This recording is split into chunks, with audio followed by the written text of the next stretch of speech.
কোনো মাস, ক্ষণ, দিন, বছর জামাত ইসলামী কখনো বেঁধে দেয়নি। আমরা বলেছি এই সরকারের টেন্টেটিভ আইডিয়ায় তিনি যখন নির্বাচন করতে প্রয়োজনীয় সংস্কারগুলো শেষ করে নির্বাচন অবাধ, নিরপেক্ষ এবং গ্রহণযোগ্য করার মতো করে নির্বাচন যখনই উনি করতে পারবেন, আমরা সেই নির্বাচনে রাজি আছি। জামাত ইসলামী সেই নির্বাচনে প্রস্তুত। আমি খুব তাড়াহুড়ো করলাম অথবা লম্বা সময় দিলাম, নির্বাচন যদি আবার সেই 14, 18, 24-এর মতো হয়, তো আমার এই সময় দিয়ে তো কোনো লাভ নাই। ফলে time is not important, important হচ্ছে ইলেকশনটা নিরপেক্ষ হবে কিনা।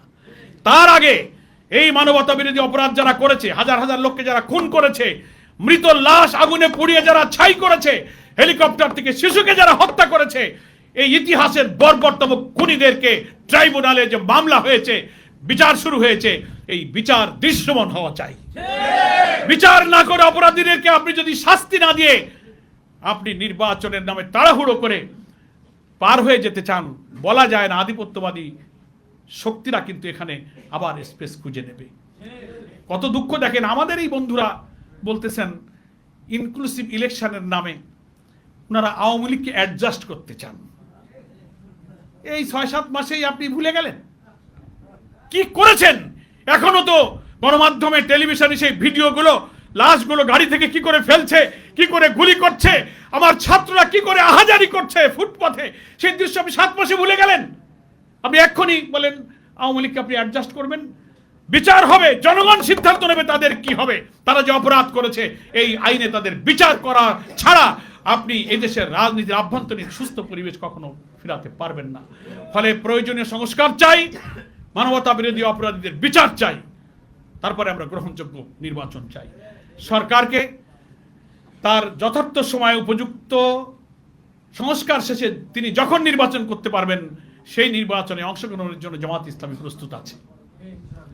আমরা কোনো অস্থিরতা তৈরি করতে চাই না। আমরা ঐক্যমত্য কমিশনের কাছে আমাদের মতামত দিয়েছি, সব দল দিচ্ছেন, আমরা সহযোগিতা করতে রাজি আছি। আমরা আশা করি সংস্কারের মৌলিক ইস্যুতে আসুন, নিজেরা একটু ছাড়ছুট দিয়ে হলেও, ওই যে বলি যে ব্যক্তির চেয়ে দল বড়, দলের চেয়ে দেশ বড়, তা এখন দেশপ্রেমের পরীক্ষার টাইম এসে গেছে। দেশের প্রয়োজনে আসেন একটু ছাড় দেই, স্যাক্রিফাইস, কম্প্রোমাইজ, দুইটা কথা আছে, ঠিক আছে না? প্রয়োজনে একটু স্যাক্রিফাইস করবো, প্রয়োজনে একটু কম্প্রোমাইজ করে ঐক্যমতের মৌলিক ইস্যুতে যেন আবার বিভেদ তৈরি করে বাংলাদেশে রাজনীতির দিগন্তে কোনো কালো মেঘ যেন আমরা তৈরি না করি। সুস্থ পরিবেশে আসুন, সব দল মিলে আমরা কে কতটা ছাড় দিতে পারি সরকারকে সহযোগিতা করে, ন্যাশনাল কনসেনসাস যে কমিশন হয়েছে সে কমিশনকে সহযোগিতা করে একটি অবাধ নিরপেক্ষ নির্বাচনের দিকে যদি যেতে পারি, তাহলে 26শে মার্চের মহান স্বাধীনতার যে লক্ষ্যে আমাদের মুক্তিযোদ্ধারা রক্ত দিয়েছিল, দ্বিতীয় স্বাধীনতার পরে নতুন এই সংগ্রামের মধ্য দিয়ে আমরা সেই স্বপ্ন ওই মুক্তিযুদ্ধের আমরা ইনশাল্লাহ পূরণ করতে পারবো। ঘরে বসেই ট্রেড করতে চান?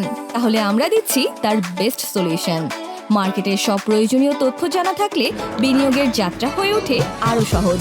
তাই আপনার সফলতার সম্ভাবনাকে কাজে লাগাতে ডাউনলোড করুন দেশের নাম্বার 1 ট্রেডিং অ্যাপ গিফটিফাস্ট।